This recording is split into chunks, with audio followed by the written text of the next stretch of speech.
Hello, everyone. My name is Annabel Enriquez, and I'm part of the artist team at the Getty Conservation Institute.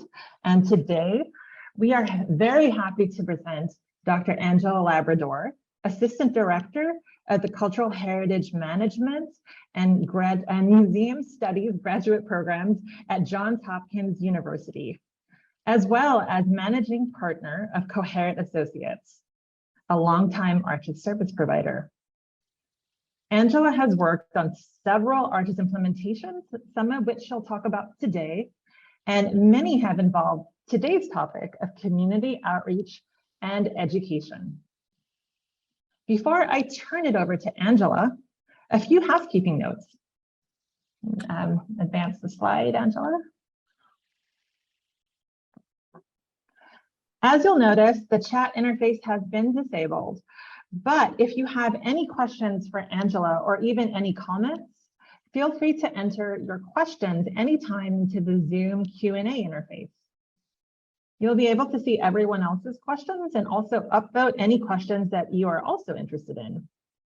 I'll be moderating the Q&A at the end of the presentation, in which Angela will be taking questions about her presentation. As a note, we won't be taking any technical questions today.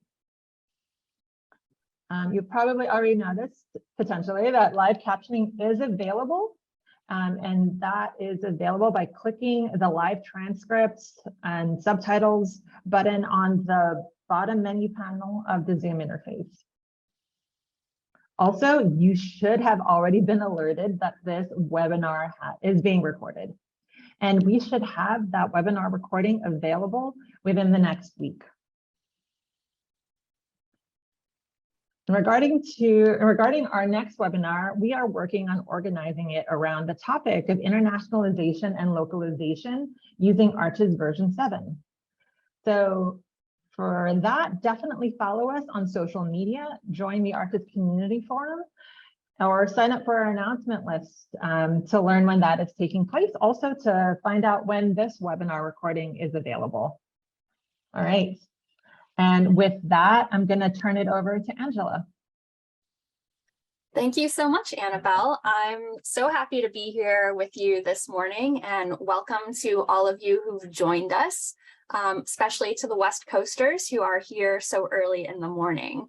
I'm really looking forward to our Q&A discussion at the end as well. I'm going to go ahead and turn off my video for the presentation, and I'll get started. Numerous studies and public opinion surveys over the years have revealed that many, if not most, American citizens are unaware of the work of historic preservation commissions and professionals. At worst, some citizens may feel that historic preservation is irrelevant, impedes development, or is even elitist. And we can't really blame them. Historic preservation has long focused on sites related to white American men and their architectural heritage. A 2019 tally of the National Register of Historic Places calculated that only 8% of listed properties represented people of color, women, or members of the LGBTQ community. Luckily, a rising interest in diversity, equity, accessibility, and inclusion is leading to more dialogue. And hopefully, such dialogue leads to further action in terms of preservation justice. But this work cannot be conducted by historic preservation experts behind closed doors. If we want to raise public awareness of historic preservation, diversify the sites and stories we commemorate, and attract a broader number of citizens to join in our causes, we must increase and think more creatively about our public outreach and education activities. So what do I even mean by public outreach or education? Well, to begin with, there's no one way to do it. Instead, it may be best to think of it on a continuum, as the International Association for Public Participation models it, as illustrated on this slide. Their spectrum of public participation depicts 5 increasing levels of engagement, from informing to consulting, all the way up to empowering. Now, note that one level is not necessarily better than another in the abstract. Rather, it all depends upon your desired goal and the promise you can make and uphold to the public. For historic preservation, you can imagine that as we progress to the right in the spectrum, we are empowering citizens to make ethical conservation decisions on their own accord. That is, to be full participants in the historic preservation process. Often, public outreach is engaged in as a bookend activity to historic preservation initiatives. For instance, by hosting a public informational meeting at the beginning of a project and another at the end to share results. Sometimes public engagement will be undertaken during a historic resource survey to seed our inventories, helping us identify a broader range of sites representing more diverse values and histories. But less often do we consider how our heritage inventory databases themselves can be an ongoing tool for public outreach and engagement. In this webinar, I'll present 8 examples of how the Arches platform can help historic preservation commissions and professionals to both manage heritage inventory data and foster public awareness raising and education by sharing information, demonstrating shared stakes, contributing to placemaking, and building a stewardship ethos. Furthermore, weaving public education into our inventory systems can help provide a feedback loop that can contribute further information to our inventories. Originally, I delivered this presentation at the National Alliance of Preservation Commissions annual forum. So I'm addressing professionals and volunteers working at the local level within such American commissions. However, my suggestions also can be extended to the regional, state, federal, and even international levels across the public, private, and NGO sectors. And I, of course, welcome such applications, and I'm going to draw upon some examples from those contexts in this presentation. The first example is the most basic and straightforward. Arches helps you share your heritage inventory, which can help raise awareness about your commission's work and the historic resources in your community. Now, we can find an excellent example of this with the Historic Places LA Arches case study. Arches enables citizens to explore their heritage inventory through an intuitive Google Map-like interface that is much more engaging than a list or pamphlet. And when someone clicks on a place marker, they can access the property's historic resource report, as well as additional documents, such as related surveys or historic context reports, allowing citizens and other stakeholders to dig deeper into the history of these sites and how they were identified. Now, if you're considering using Arches, I recommend that you ensure that every inventory entry has a statement of significance or some narrative explanation as to why you've included the property in your inventory. It doesn't have to be long or full of painstaking research, but you should seize this opportunity to communicate the why of historic preservation. Even if a property is listed because of its architecture, I urge you to reach beyond standard architectural description or jargon and connect with the broader social history of your community, your region, the nation, and the world. In this way, your inventory will not only reflect the places you deem significant, but the stories and values as well. And it's those stories and values that your audience can connect with. All right, second, arches can help you be accountable to the public, which builds trust in governmental institutions, something we know has been in short supply of late. For instance, many commissions are involved in design review decisions. Sunshine laws and open meeting laws mandate that these reviews be carried out publicly. However, the record of these decisions are often buried in meeting minutes and archived by date rather than property address. While I'm not aware of any municipalities using arches for this purpose, it would be relatively straightforward to track design review decisions in arches. For instance, you could add your city's design review overlaid map to the Arches map interface so that property owners or developers can easily search whether their property is within the district. And when a design review decision has been made, you could add a pin on the map with a short report of what was being requested and the determination made. Again, this information is already included in public meeting minutes, but Arches helps to make it available and searchable in a more accessible way. This higher standard of transparency will help to demonstrate that design review isn't about impeding development or simply dictating paint colors, but it is about finding solutions that meet property owners' economic and utility needs while also enhancing property values and neighborhood character. Seeing these decisions within their geographic context on a map can help to communicate that larger context within which design review decisions consider, but don't necessarily make explicit in the public record.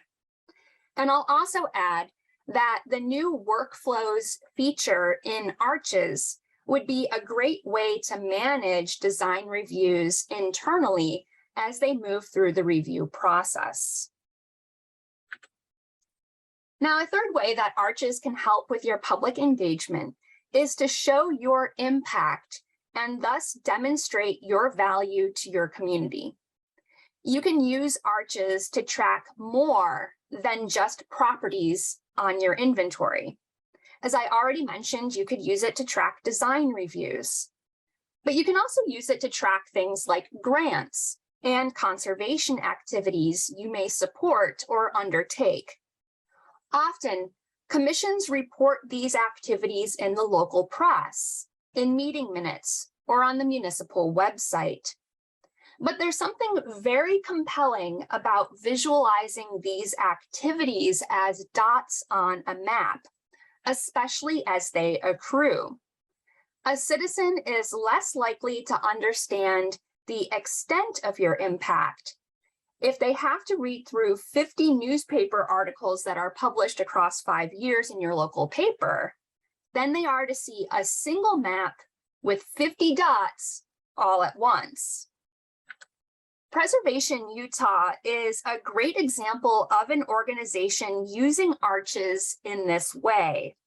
Now here you can see their Arches search interface zoomed in on Salt Lake City. Red dots represent conservation easements that they own or manage. Yellow dots represent advocacy campaigns, that is, places that were or are in danger. And clicking on one of these yellow dots would take you to a report that outlines the property status, why it's important, what Preservation Utah has done to protect it, and how the public can help if the property is still in danger. Now, blue dots on the map represent loans that the organization has granted to property owners to help conserve their historic properties. Clicking on a blue dot reveals a report containing information about the property and the work that was funded, including before and after photos. an effective way to demonstrate your positive impact. Finally, the black dots represent local tradespeople and businesses specializing in historic preservation and architectural services, serving as a helpful preservation directory for Utah property owners. A fourth way that arches can help with public engagement is by encouraging public nominations. Recognizing places that local citizens have identified as significant helps commissions demonstrate their responsiveness to public nominations and helps build local pride. Now, an example of using arches to encourage public nominations can be found in the country of Jamaica and their National Inventory of Historic Places. Historically, the heritage inventories of Caribbean countries have been comprised primarily of colonial monuments, such as plantation great houses and European forts. Thus, the history of the Afro-Caribbean, Indo-Caribbean, and indigenous Caribbean communities has largely been left out of the officialized heritage in the region. Recently, Jamaica revised their inventory process to address this problem. They expanded the types of heritage sites that can be nominated, as well as their evaluative criteria, in order to recognize a greater range of values. They also undertook engagement activities with local communities to solicit sites of local significance, which could in turn be considered for listing in their national registers and on their public arches sites. On their arches homepage, which you see here, the Jamaica National Heritage Trust has included FAQs that explain the purpose of their inventories, why inventories are important, and how citizens can nominate a site. They then developed a shortened version of their nomination form that any citizen can complete. And if a nomination is successful, the public will then be able to see it included in the arches system as the inventory continues to grow and reflect a more diverse range of heritage sites and values.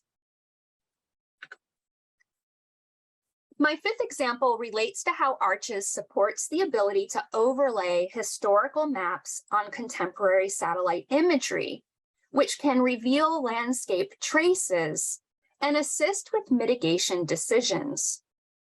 For public users, exploring what their neighborhood looked like by navigating these layered maps can reveal the changes and continuities in their local landscape. From the college campus that used to be a cattle market to the businesses that have weathered over 100 years in the same spaces. Such an example can be seen in the Arches instance hosted by the city of Lincoln in the UK. Their map interface contains 13 historical map overlays covering the years of 1842 through 1990, transforming Arches into a virtual time machine. These overlays allow citizens, educators, and students to spatially explore their local landscape history. Geography, social studies, and history teachers can use a resource like this in their classrooms to engage students in questions about the development of their communities, settlement patterns, and changes in commerce and industry. The Arches Site 12 Sunsets, hosted by the Getty, pushes the time travel envelope even further. Here, users can virtually drive down LA's Sunset Boulevard and experience the strip through historic street views compiled by photographer Ed Ruscha over 12 sessions that cover 55 years of the city's history. The result is a highly immersive time travel experience and is an excellent example of the benefit of the open source nature of the Arches software. You aren't constrained by the limits of open source software. In fact, you're free to push the envelope and develop new features and ways of using the system to serve your public engagement needs, as we can see here with 12 Sunsets. A sixth way that Arches can help is by linking and embedding multimedia into your inventory, which can help bring the history of these places to life. Arches supports a full range of multimedia. In addition to PDFs, you can upload archival documents, historic photographs, oral histories, and videos. An example of Arches being used this way is the website my colleagues and I built called Places of Legend, which was an experiment to present inventory data in a way that would be more engaging and entertaining for a public audience. Along with the inventory, we developed a podcast of the same name, and each episode featured a historic place with some kind of legend, folktale, or mystery behind it. We brought that story to life through the podcast and on Arches. In this slide, you can see how we gave the standard Arches resource report a facelift to convey a more mysterious, detective-like, and informal angle that we were portraying. We called these reports case files, and in each file, there was a collection of multimedia for the audience to dig into, such as newspaper articles, historical photos, our podcast recordings, and even books. Places of Legend was an incredibly fun proof of concept. We amassed a good number of followers for the podcast, and we even heard from a school teacher who is going to use the podcast and website in his classroom for his unit on Hudson's Bay. Since then, I've worked with school teachers on incorporating historic sites in their classrooms. And I can tell you that teachers are hungry for this type of online multimedia content. Your historic inventories and their primary source documents could be absolute treasure troves for your local teachers. And Arches is a great way to enable access to this trove. All right, moving along. A seventh way that Arches can help is through the gamification of architectural identification to encourage residents to approach their neighborhoods with a renewed curiosity and to learn about their architectural histories. Now, this idea is akin to the architectural scavenger hunts that some commissions and organizations already do, where close-up photos of architectural elements are shared with the public, and then people have to track down the buildings that are in those photos. I haven't found anyone doing this yet with Arches, so I'll do my best to describe what I have in mind. All right, so I'm going to take the city of Cincinnati as an example. Their website for city planning and engagement hosts an excellent field guide to identifying their city's architectural styles. Each style has a drawing with callouts of the architectural features to look for, a narrative description, and some photographs of examples. While this is a fabulous resource for homeowners to identify their own home's style, one could expand the audience for this information by creating a friendly competition or game. Now, this game would be open to anyone to go out and identify additional examples using their cell phones, kind of like bird watching or Pokemon Go. So you could use Arches' responsive workflows to create a simple submission form that works on mobile phones. When someone spots an example of a particular architectural style, they can snap a photo, complete the simple form, and then submit this to your Arches database as provisional data for your review. And boom, you may have a new inventory entry right there. Or if this building is already in your inventory, you now have what could be useful information about the current state of conservation of that site. It all depends upon what information you ask for in your simple form. As users rack up more and more identifications, you could offer badges or some fun swag as prizes. Now, will there be cases where someone submits an entry and identifies a house as Second Empire when you know it's really an Italianate? Sure, but the point isn't to make every citizen an expert on historical architecture. It's to encourage them to get out there and start exploring their neighborhood with new eyes and connect with a sense of place. And each time they submit an entry, whether it's correct or not, that's a touch point. That is an opportunity for you to engage with a citizen who may be new to historic preservation and the work that your department or commission does. By gamifying your inventory, you can reach new audiences, provide a covert learning opportunity, and demonstrate that this historic preservation stuff can be a lot of fun.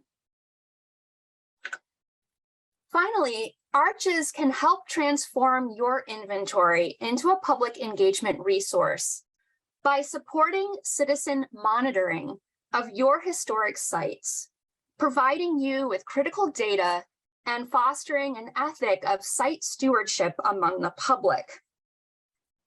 An excellent example of an organization using Arches in this way is the Florida Public Archaeology Network and their Heritage Monitoring Scouts program. Their Arches inventory contains over 7,000 historic buildings, cemeteries, and archaeological sites across Florida. Heritage Monitoring Scouts are volunteers who agree to abide by certain ethical codes and to monitor specific sites. Scouts visit their assigned sites periodically and log scout reports in Arches, providing photos, observations of the state of conservation, and potential threats that should be addressed. We all know that every historic preservation agency and planning department is understaffed, and most lack the capacity to monitor all of the historic resources that they've inventoried. Engaging local people in citizen science projects like the Heritage Monitoring Scouts program expands your capacity. For Florida, it means boots on the ground at 7,000 sites, helping to monitor the impacts of rising tides, vandalism, or just the passage of time. Having their monitoring reports enter directly into Arches means that Florida's land managers and historic preservation experts have a site's baseline inventory data and a temporal record of its conservation status at their fingertips at all times. So those are just 8 ways that Arches can help you to transform your inventory database into a resource that can inform a wider public, demonstrate shared stakes in our historic resources, contribute to residents' sense of place, and help build a stewardship ethos. Each example falls somewhere on a continuum of public participation, from the straightforward level of informing and moving up to involving, collaborating, and potentially empowering. I hope this presentation has inspired you to consider how you could use Arches to help meet the ultimate goal of people-centered historic preservation. That is, to foster a deeper engagement with our local environment and to increase the quality of life for every local citizen. Thank you so much. So with that, I'm going to turn it over to Annabel to moderate our Q&A. Hello, everyone. Thank you, Angela. And yeah, I want to remind everyone that if you do have a question, please do enter that in the Q&A.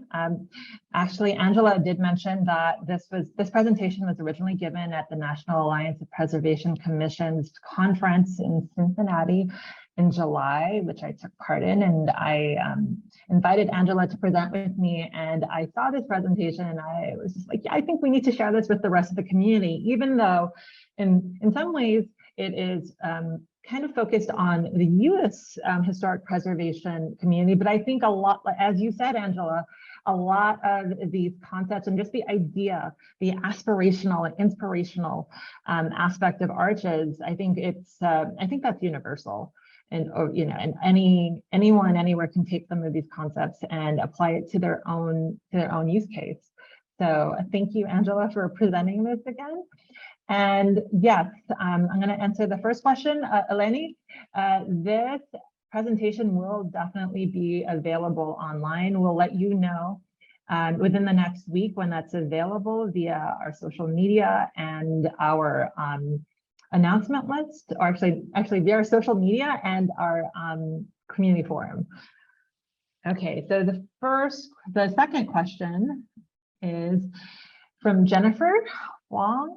Has there been much use of arches with more intangible types of heritage sites?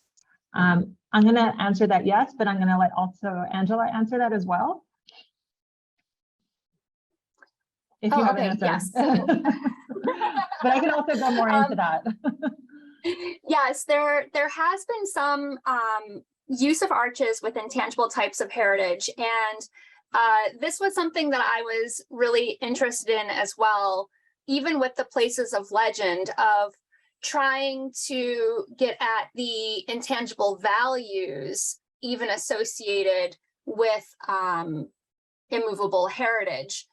As far as intangible heritage inventories in the more classic sense, my understanding is that there is one that's been developed by is it the City University of Hong Kong, or it's in Hong Kong, correct, Annabel? Hong Kong University, they did have an implementation of arches where they were looking at intangible heritage within the city of Hong Kong.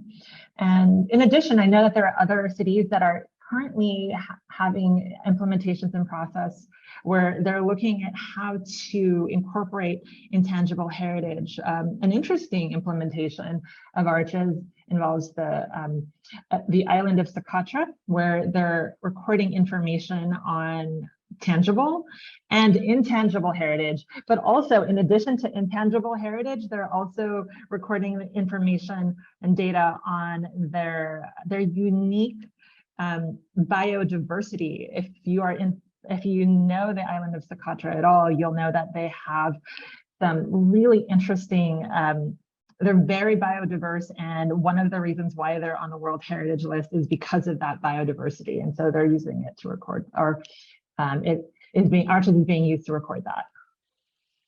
Okay. Yeah, one thing that I'll just add on to that, with arches being open source and open to customization, it does open up new ways of representing data geographically. One of the big challenges with intangible heritage is that it's not fixed in place like a building is. And so being able to represent the dynamism of intangible heritage on a map that's hard.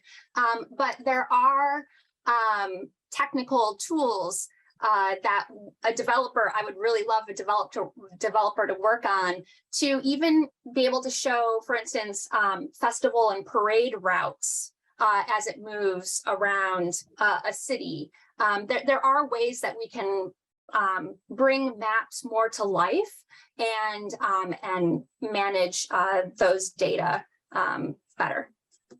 Okay. All right, thank you. The next question, and I think it's a group of questions, I think they're related, by Maya Brahman. For the Scout program, is there a spot check of the inventory by the heritage manager being posted by the Scouts? And then the follow-up to that is, so is there some checking of the inventory by the heritage manager? So as a note here, neither Angela or I are directly involved in that particular project. That is being worked on by another ARCHES service provider, but I know that I can answer some of that, and hopefully that will help out. So for the Scout program in Florida, that is an implementation by the Florida Public Archaeology Network, and their service provider is Legion GIS. And the way that they're working, the way that they handle that is that they have paper entry forms, and they're also and Heritage and Scouts can log in to the site to manage their entries, I believe. And so, but in regards to spot checking, I believe that there is some sort of checking there, so that it isn't necessarily entered into the system without some checking. But I don't know if there's any ground truthing or anything like that. But yeah, so there's that. I can add on to that. It's a great question, and it goes more generally to how you consider your workflows when implementing ARCHES, and the garbage going in, garbage going out kind of rules of data management. And it's a good question to pose to Florida Public Archaeology Network. And they have presented before to our US ARCHES user group. So if you are interested in hearing more details about such case studies, definitely join the users group. We meet informally and can hear from folks and ask those types of questions. And just a real shout out to Legion GIS on that instance.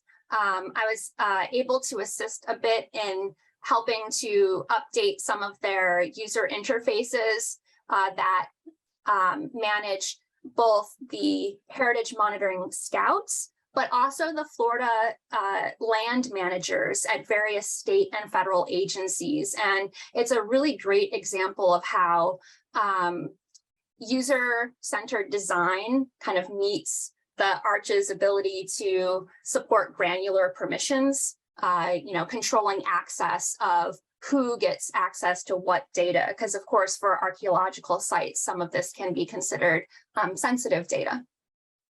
Yeah, exactly. Great. Hopefully that answers your question, Maya. Let's see, Eric Kanza. Lots of inventory data can be pretty technical, yes.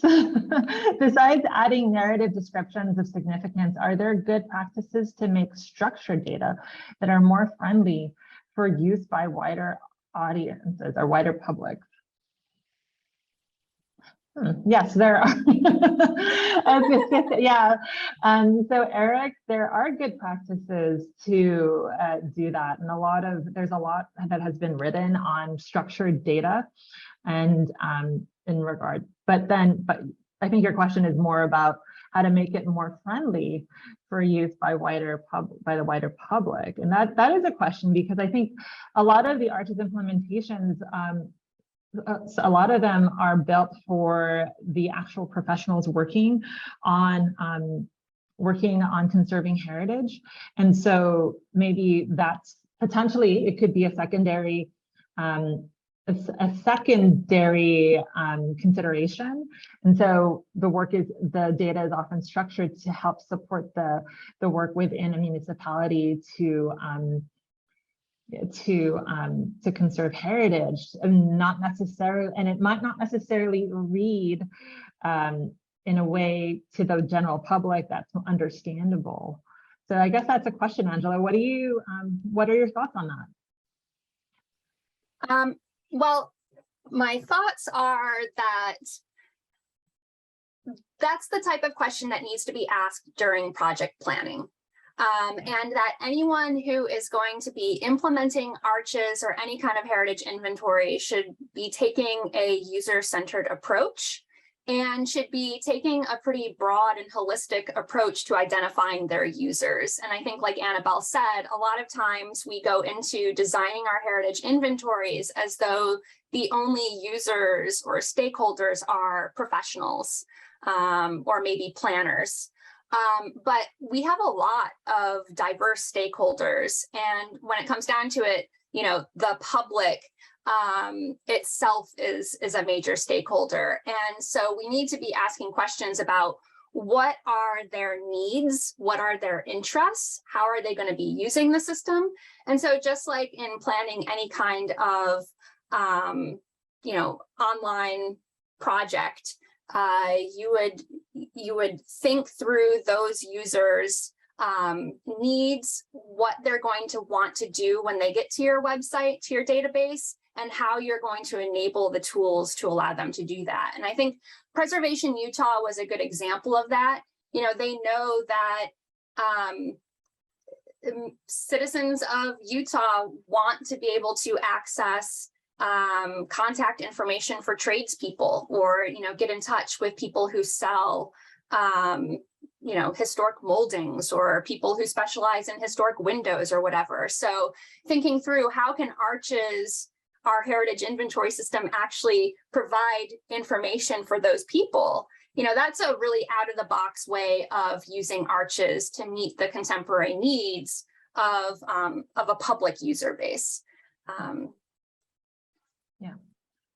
Yeah, no, I'm going to second that, Angela, that a lot of this, and, you know, I think part of what makes Arches able to potentially, or at least the aspirational portion of your presentation, Angela, you know, all of the possibilities with Arches, when what makes that possible is the flexibility. But that flexibility means then that there absolutely needs to be some planning at the beginning to understand everything that an Arches system is going to be handling. And part of that is, you know, public outreach, or potentially. Doesn't have to be. All right, next question, Dennis Withridge. Great presentation, Angela. I second that. How have you been able to motivate local government officials who are often risk averse to embrace some of your suggested uses of Arches to engage with their local communities? I guess the question is, how and have you? Right. Not very successfully. Thank you so much, Dennis, for the kind words. But I have to admit, I live in a town that does not have a historic preservation commission. So, you know, I haven't gotten very far here locally. That being said, I do think that the low-hanging fruit of local communities in the US are those communities that are CLGs, or certified local governments. So there's already a buy-in there around historic preservation, and there's a mandated need for a tool like Arches, because every CLG needs to have an inventory of their significant sites, significant cultural and natural resources. So I think that those communities are really great to start with. And furthermore, the CLG program makes those communities eligible for grants that can then fund the, you know, implementation of Arches. The only rub there is the ongoing maintenance costs that are required to keep Arches up and running. But if a community can demonstrate the benefits of their inventory to their citizenry, not just to them, then I think that they have a better shot at baking those costs into their city's annual budget. So that would be for all those lobbyists and local agitators and advocates out there, I would start with the CLGs. Yeah, and I will say, you know, I think Dennis, one of the great things about, and Angela mentioned this, the US, there's a US user group, but then there's also a UK user group. But I think and a lot of our members of the US user group are part of local governments. And I think even just the information sharing can help others and inspire others to when they're planning their own Arches implementation for things that might be on their wish list of things to budget for and things to plan for. So yeah, again, that's another plug for the user groups. And if you're in the US user group. All right. And the last question I see here is by Max Underhill. Great presentation. Is there an example of mapping industrial heritage and its link to raw material, natural, or people made like agriculture? Hi, Max. I'm going to, at the moment, as part of the team, am not aware of one. David, feel free to chime in and type in and answer if I'm misspeaking. But I will say here is that there might not be a ready example of this, but Arches is flexible enough to be able to do exactly what you described, to map industrial heritage and create linkages to records or to records of different raw materials. So whether it's iron or what what the raw materials might be. And you can even take it further depending on what your actual methodology is. I think, again, the point is that Arches is very extensible, both in regards to the code, it's very modular and extensible, but also too, the ability to design the database within Arches using just the user interface is extremely flexible.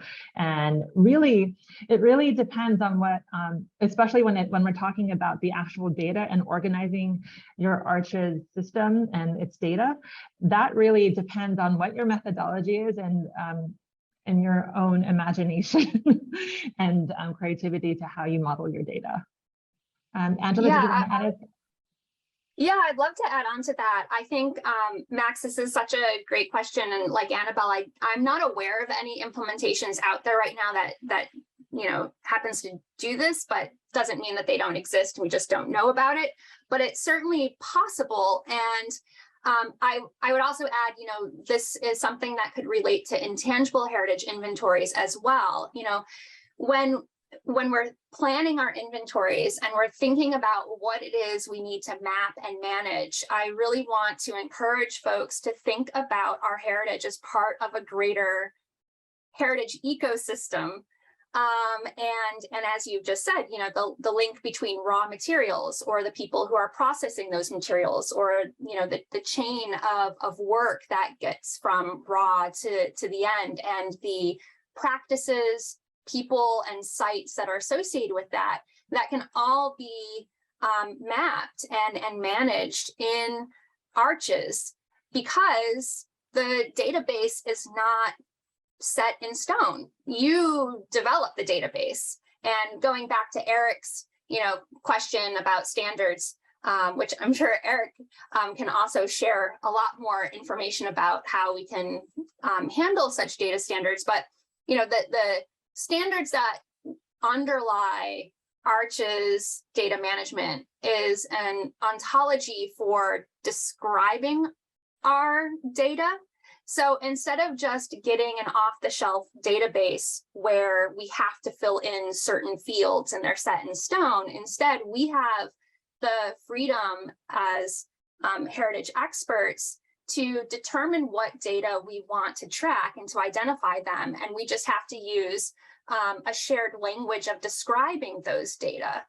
So you can have an Arches instance that is focused on industrial heritage from raw to end product. You can have layers in your Arches search interface showing all of the manufacturers that use that product. You can map the people who were craftspeople and masters craftspeople in a certain skill. So I think the openness of Arches hasn't quite yet been taken full advantage of. So I really want to encourage people to just start experimenting with that and putting together these more holistic, heritage ecosystem type systems. And I think that those are the types of systems that people can really get into, because they're much more likely to be able to relate to the stories of people and places, and the histories of those when they're more holistic. Yeah, I agree, Angela. And just to add on to that, and Angela was talking about our shared language in regards to cultural heritage. The CDOC CRM, conceptual reference model, is an example of that. If using that ontology you can use that on ontology to help design your database, and then all that information, all that metadata regarding that shared cultural heritage language is then hidden from your end users, but it's still there in the background, describing your data so that the data is interoperable and can and incorporates the standard. All right. Okay, and I just want to let everyone know that my colleague David Myers has dropped in some links to some of these questions, and I've left those up, and some links to, especially in regards to the intangible heritage question. There is an article about the Malacca.net Arches implementation and intangible heritage, so do check that out. I'll leave that up for a second. And then, yeah, and this is just a comment by Eric. I think Angela's response about public-friendly data sounds like a great approach. I agree.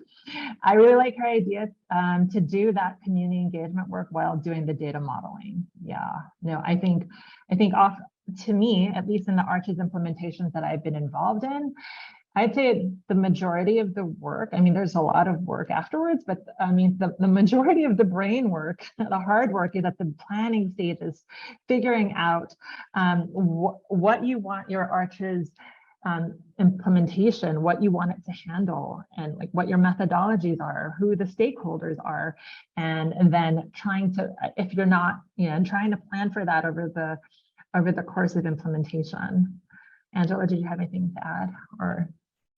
Nope. Nope, I think you said it perfectly.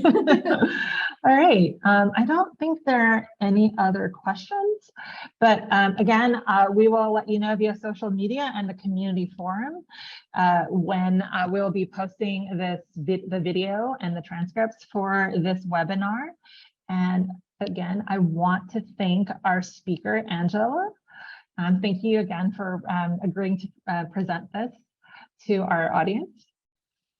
And yeah, and definitely to everyone here, thank you for attending, and have a good rest of your day wherever you are.